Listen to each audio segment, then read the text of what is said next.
Şu an Java Adası'nda yoldayız. Yeşilin içinden geçen bu yol bizi Endonezya'nın en önemli tarihi yapılarından birine götürüyor. Burası turistik bir durak değil sadece. Yüzyıllardır ayakta duran, hala ne anlatmak istediği tam olarak çözülememiş bir yapı. Birazdan göreceğiniz yer, dünyanın tek parça halinde inşa edilmiş en büyük Budist tapınağı olarak kabul ediliyor. Ve bu yol bizi Borobudur'a götürüyor. Önce nerede olduğumuza bakalım. Endonezya'dayız. Java Adası'nda. Yogyakarta'nın kuzeybatısında, Orta Java bölgesinde. Burası Borobudur.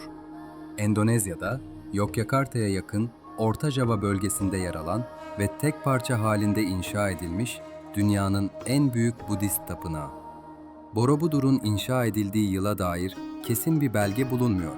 Ancak tapınakta yer alan oyma kabartmalar ve döneme ait yazılı kaynaklar incelendiğinde yapının milattan sonra 8. yüzyılda Orta Java'da hüküm süren Sailendra Hanedanlığı döneminde inşa edildiği genel kabul görüyor. Bu dev yapının tamamlanmasının yaklaşık 75 yıl sürdüğü, inşasında her biri ortalama 40 kilogram ağırlığında 2 milyondan fazla taş bloğun kullanıldığı düşünülüyor. Borobudur'u farklı kılan şey yalnızca büyüklüğü değil. Tapınak, baştan sona planlanmış bir düşünce sistemi üzerine kurulmuş. Dışarıdan bakıldığında tek bir yapı gibi görünse de aslında insanın adım adım ilerlediği katmanlı bir yol olarak tasarlanmış.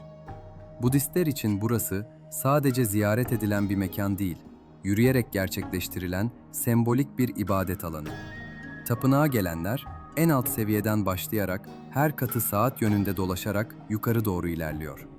Bu ilerleyiş, dünyevi olandan uzaklaşıp daha sade ve dingin bir noktaya ulaşmayı temsil ediyor.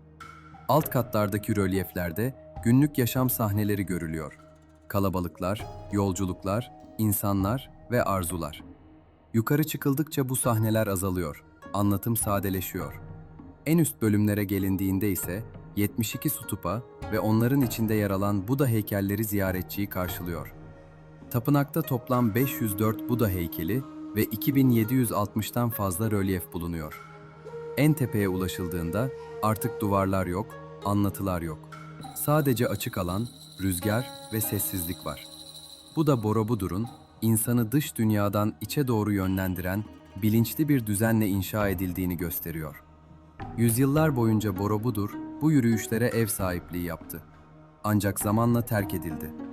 Bölgede yaşanan volkanik patlamalar sonucu oluşan küller tapınağı tamamen örttü ve Borobudur uzun süre gözlerden kayboldu. 19. yüzyılın başlarında İngiliz yönetici Sir Stamford Raffles'ın dikkatini çekmesiyle tapınak yeniden gün yüzüne çıkarıldı. İlk restorasyon çalışmaları Hollandalılar tarafından başlatıldı. Daha sonra UNESCO'nun desteğiyle kapsamlı bir restorasyon süreci yürütüldü ve Borobudur 1991 yılında Dünya Mirası listesine alındı. Bugün Borobudur'a yukarıdan bakıldığında tapınağın bir mandala formunda tasarlandığı açıkça görülüyor. Yani bu yapı yalnızca taşlardan oluşan bir anıt değil, insanın adım adım ilerlediği, yürüyerek tamamladığı bir düşünce yolculuğu. Borobudur'da dolaşmak, bir yeri gezmekten çok bir fikrin içinde yürümek gibi. Bu yüzden buraya gelenler farkında olmadan aynı şeyi yapıyor. Yavaşlıyor, daha dikkatli bakıyor ve yukarı çıktıkça sessizleşiyor. Borobudur'da yol bitmez. Sadece yukarı doğru devam eder. Bugün burada gördüğümüz şey, taşlardan yapılmış bir tapınaktan çok daha fazlası. Yüzyıllar önce insanların adım adım dolaşarak anlam aradığı bir yer. Eğer bu yolculuk hoşuna gittiyse, kanalımda Endonezya ile ilgili başka videolar da var. Java Adası ve Bali'den videoları ekranın sonunda görebilirsin.